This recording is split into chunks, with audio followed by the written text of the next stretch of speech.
အိမ်အောင်ရှိတဲ့မိန်းမတိုင်းယောက်ျားအာမကိုပါနဲ့ယောက်ျားတွေတိတ်အားကိုလို့မရဘူး အာကိုချင်လို့ယောက်ျားယူတာလေ ဟုတ်ဘူးချစ်ချင်လို့ယောက်ျားယူတာ ဟုတ်ဘူးစစ်တပ်ပြောရမှန်နဲ့အာကိုချင်လို့ယောက်ျားယူတာနော်ဟုတ်တယ်လေမဟုတ်ရင်ကိုယ့်အကိုပဲအပြိုကြီးလုံးမှာပေါ့မချစ်ပဲနဲ့တော့ကိုဘဝယူပေးပြီးတော့မယူဘူးလေဟုတ်တယ်မလား ဟုတ်ပါဘူး ခါလေးကျရင် तू ကနေုံပြောမယ်ခါလေးကျရင် तू ကလာပြီးတော့ဗါတယ်သူ့ချစ်တာမဟုတ်ဘူးတဲ့ဗျဟမ်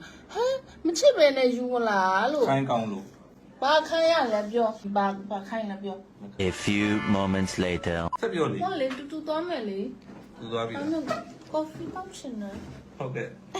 ဆက်လာမိန်းမအဲ့လိုကော်ဖီတောက်ချင်တယ်ဆိုတာလည်းသိတတ်ဖို့လို့ ဘာခိုင်းရလဲပြော အတ္တကြီးအတ္တနောနာထော ကဲဘုံဘုံတရားဟောမယ်လဲလို့လေချီ ကဲကဲကဲကဲ ဒီကကောက်ရင်လဲရွှေရွှေတော့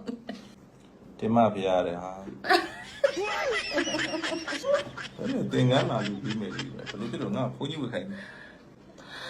အော်မို့သူ့ဖုံကြီးပဲဝတ်ခိုင်းတော့မယ် ဦးစီကြီးရီစားဘယ်နေရာရှိခဲ့လဲ နေစကားတွေတော့စစ်ကုန် ဦးစီတော့ဖြစ်တယ်ဦးစီကြီးဖြစ်တာ စကားတွေတော့တစ်ကုန်ကြောင်ပဲညရှိလဲ တီးဦးအဲ့အောင်ကြောထိသွားတယ်အဲ့နေရာစပြီးတော့အဲ့လိုမေ့တယ်ကောင်းတော့မကောင်းတော့လား ချစ်ချင်းဆက်ဆက်ချင်းမင်္ဂလာဆောင်တော့ငိုခဲ့တာအရင်နဲ့သတင်းစာကြီးကြည့်ပြီးတော့လေခုလည်းငိုတယ်ဟိုအမြင်မော့နော်ဟိုအเจ้าမသိတဲ့အချိန်မှာဆက်ဆက်ချင်းအမြင်ကိုဆုံးဖြတ်ကြတာပေါ့အဲ့လိုမျိုးမှာ အမေဆလာချင်းနေမှာငါဘာဖြစ်တယ်ဟမ် မဟုတ်ဘူးလေ ဆိုလိုက်မင်းလေငါပုံကြီးကိုရုပ်ဆိုးတာရုပ်ရင်တင်တာလေပထမအဆုံးတင်တဲ့ပုံ ကိုလာတယ်လေ ဒီလိုကြီးမျက်နှာကြီးကကျွန်တော်မျက်နှာကြီးအဲ့လိုကြီး तू ကအနောက်မှာအဲ့လိုအဝေးကြီးမှာအဲ့လိုကြီးတင်မှာတော့ဖြူးဖြူးပြဲတဲ့လူတွေကထိတ်ပြောင်ရုပ်ဆိုးကြီးထင်တာပေါ့လိုက်ဖက်နေမှုကြီးတဲ့ तू ကမှ तू ဟုတ်တယ်တစ်ချိန်လုံးလိုက်ဖက်နေတယ်ကျွန်တော်ညလို့ဒီလားတွေ့အဲ့ကျွန်တော်မပြောလားကျွန်တော်ဒီမှာကျွန်တော်လက်လေးနဲ့ကျွန်တော်အိမ်လေးနဲ့နေတယ် तू ကလိုက်ဖက်